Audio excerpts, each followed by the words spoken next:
99% of Japan visitors make a huge mistake by packing everything, including the kitchen sink, when in reality it's super simple to buy some items once you arrive. So in this video, I'm going to show you what is absolutely essential to pack, and then for the other important items, you can decide whether to bring them or buy them later. I'm Andrew. I've lived in Japan for well over 10 years now, and I've visited every single prefecture. So my advice is geared towards people who want to travel across the whole country, rather than for people who want to spend 10 days in Tokyo and think that a trip to Ueno Park counts as visiting the countryside.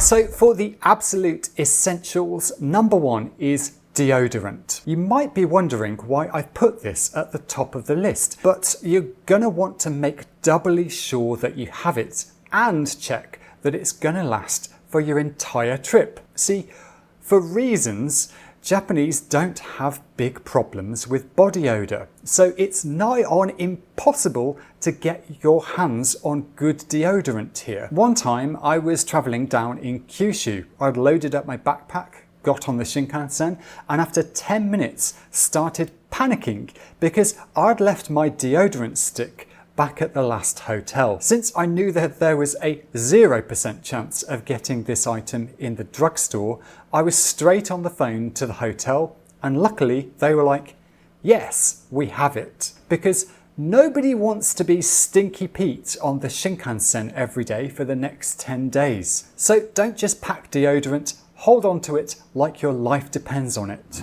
Now, of course, you're not stupid and you know that you need a passport to get into Japan, unlike other countries I could mention. But what many of you won't know is that it's a legal requirement to keep it with you when you're out and about here. Police can stop you wanting to see it, and trust me, it does happen. Since you're going to be bringing your passport everywhere you go, I recommend keeping it in a special case like this that clips into my bag, so there's less chance of it falling out, getting soaked when it's raining, or being eaten by velociraptors at Jurassic Park. Sorry, I meant deer at Miyajima. Let's talk about hotels now, because one of the things that really infuriates me about hotel rooms is that they often don't have enough power outlets, and there's always one in a very unusable spot for some reason. This is great if you happen to be from the 19th century when you've only got your portable gramophone to charge, but for us modern and handsome guys who don't live in black and white, we've got a ton of tech that needs to drink every night. So to avoid having queues when charging, make sure you have one of these power bricks that can deal with multiple devices all at once. If you're from the US, the prongs are the same as ones here, so you won't need an adapter, you can just plug it in.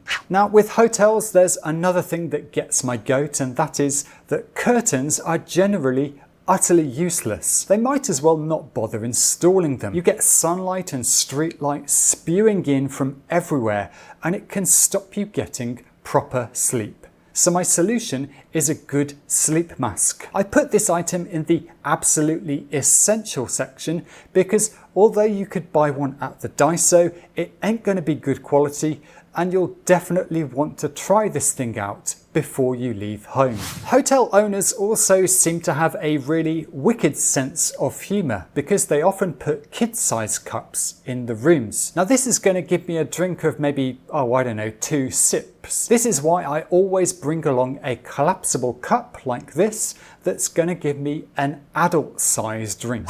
Another issue I often run into with hotels is trying to get laundry dry overnight in my room. This can easily happen when all of the dryers are being used, or I don't fancy staying up late waiting for my clothes to dry. Hotel rooms seem to be purposely designed to stop you from drying clothes very easily. The way to fix this is to bring a little clothesline like this, set it up in the bathroom, and you can go to bed.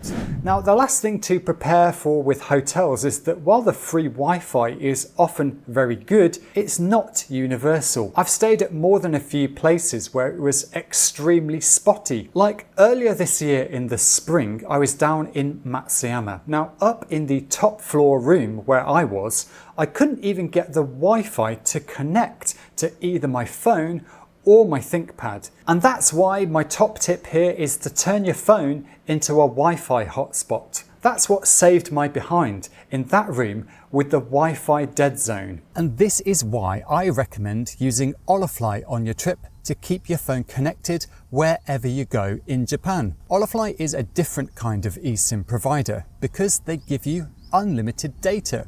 So you don't have to second guess how many gigs you're going to use up during your trip. So if that hotel you booked turns out to have wonky Wi-Fi, you won't need to rush down to the nearest Apple embassy to use theirs because you're already set up with unlimited data. It also means you can gorge yourself silly on YouTube while you're on the Shinkansen. And since Holafly gives you an eSIM, you also won't need to faff about with physical SIM cards or pocket Wi-Fi routers. A lot of recent phones work with eSIMs, and the Holafly app has a handy tool to check if your phone is supported too. The best part though of using an eSIM is that you can install it at home by simply scanning a QR code and then activate the service as soon as you land in Japan. Then you can concentrate on checking the train times on Navitime, figuring out directions to your hotel on Google Maps, and then figuring out what to order at the ramen shop with Google Translate. With Holafly, you're going to be connected wherever you go in Japan, even in the countryside. So go use the link in the pinned comment or description and pack one of Holafly's unlimited data SIMs into your phone before you leave home and stop worrying about staying connected on your trip. And if you want a lovely 5% discount, use the promo code JapanUnraveled.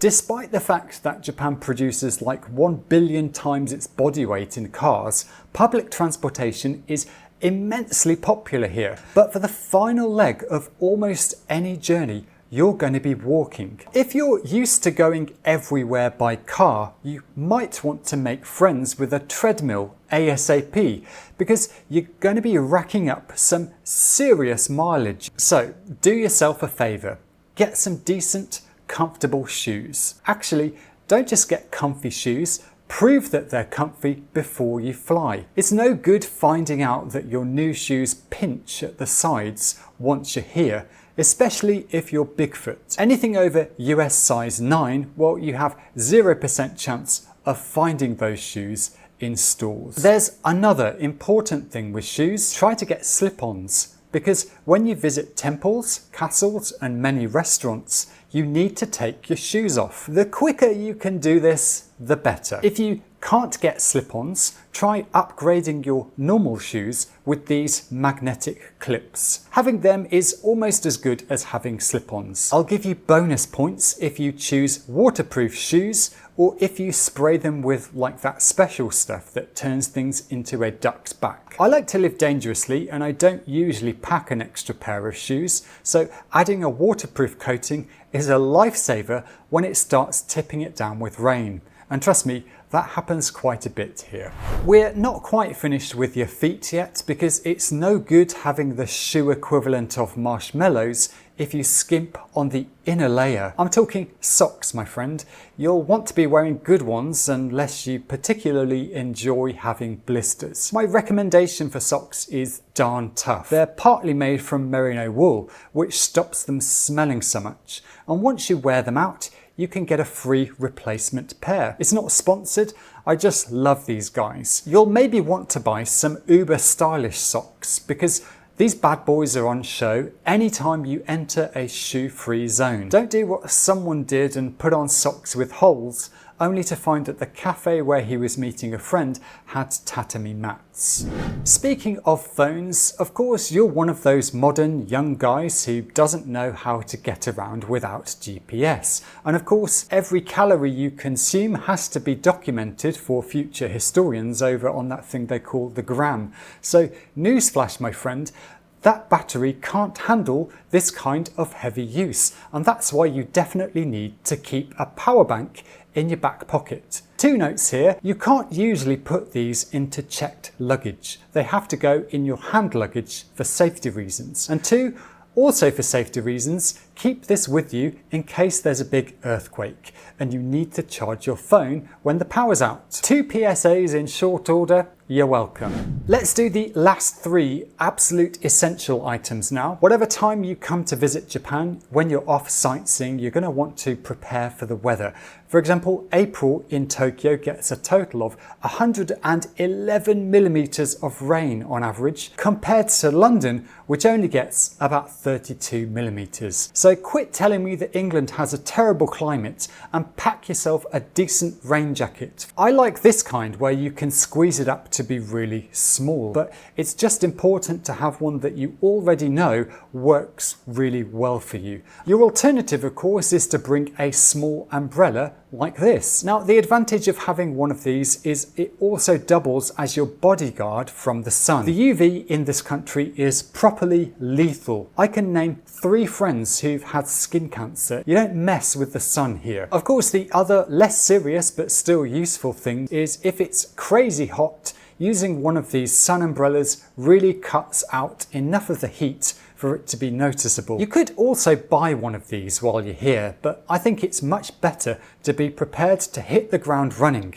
because, let's face it, it might be bucketing it down on day one. So one thing with the weather in Japan is that not just in summer but also in spring and early autumn you get properly sunny days. So for almost all the year I also pack a sun hat. This one is fancy and folds up quickly for easy packing, and it's larger than many hats, so it gives me more shade. Again, it's much better to find a good hat back home, which is also true for the last essential to pack item, which is a day bag. You're going to want to bring something that's small enough not to get in the way on crowded subways and trains, but big enough to carry a drink, your power bank, and some other items that I'm going to talk about in a minute. And then also you're going to want to still have some space left over for shopping.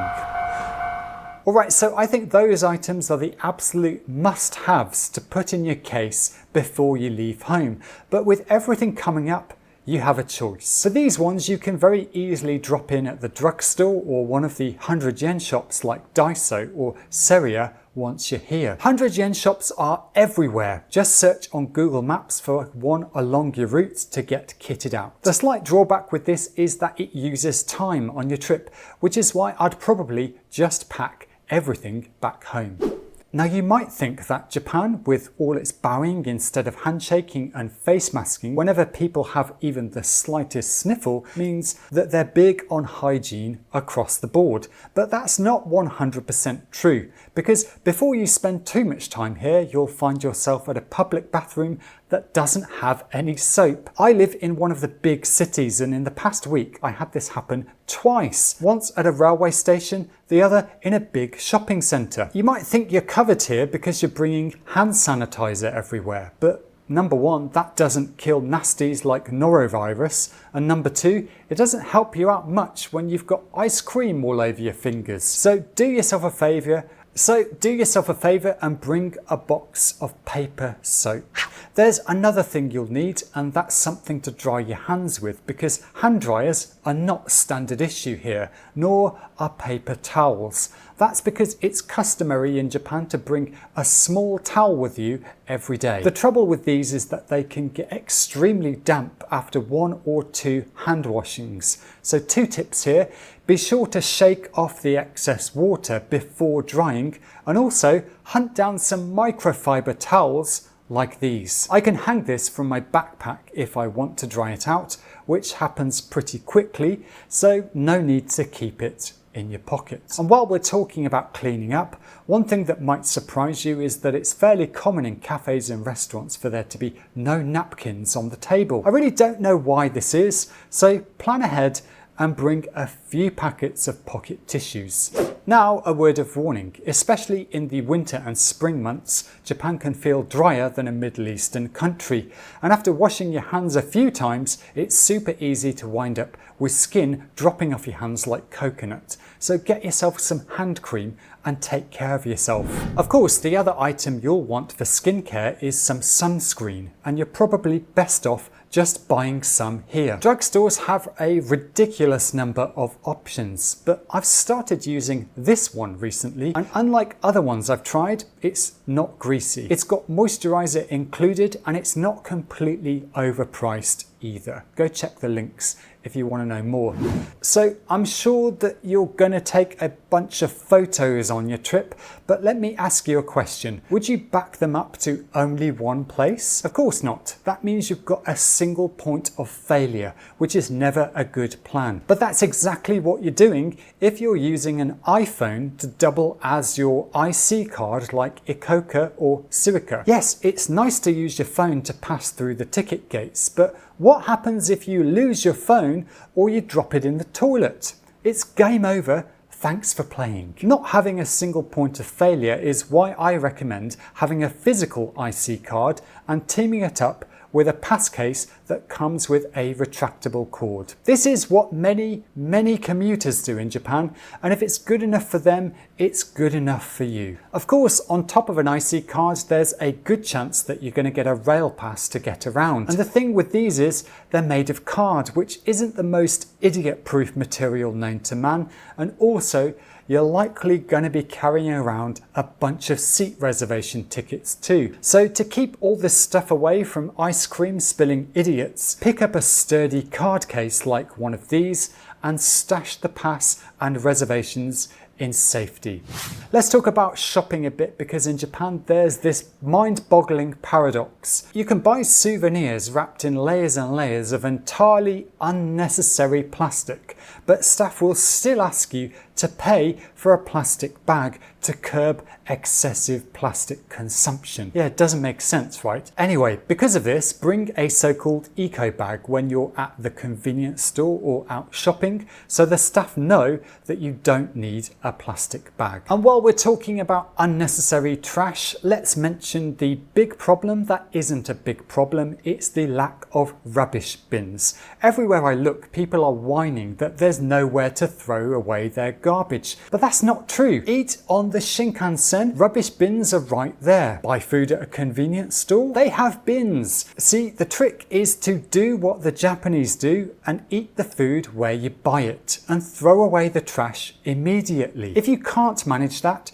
drop it in your eco bag and deal with it back at your hotel. Now, you probably know that Japan loves its traditions and customs, and one of those is its love for cash. Of course, you can use credit cards and IC cards to pay in a lot of shops and restaurants, but it's going to be a long time before places like temples start accepting anything other than paper and coins. In fact, recently I've come across quite a few cafes and eateries that have started to offer discounts for using cash. And really, who can blame them? I mean, do you really think that a company that sponsors an F1 team for probably hundreds of millions of dollars is in desperate need of even more merchant fees from tiny ramen shops? Of course not. Paying in cash then is a very easy way for you to help out the small stores. So you're going to need to bring cash, not just for places that don't accept cards, but also because it's the only form of payment that doesn't need electricity, which is a real bonus in a country where big earthquakes happen. Want to buy a drink when the power's out? You'll need cash for that. And what follows from using cash is you getting coins, and you'll need somewhere to keep these before you head off to those UFO catchers. So get yourself a dinky little coin purse. Okay, last, let's talk about the great outdoors, because if you're heading out into the wilds of Japan for a spot of hiking somewhere like Sumago for the old post route, or maybe you're up in Aomori winding down at the Oirase mountain stream, there's a chance bears might have been sighted in those areas. People managing those places often put up large bear bells to announce the presence of hikers to those furry monsters, but a lot of people also recommend putting a bear bell on your backpack. You can pick up one at the Daiso, and while you're there I also suggest getting a small whistle. Why?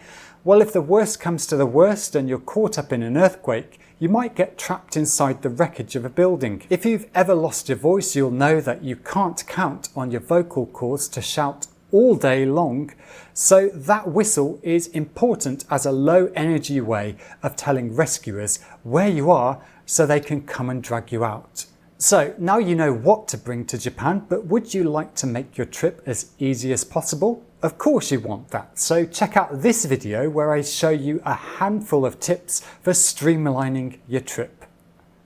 See ya. Well, what do you know, he didn't show up. Maybe we can put him in later.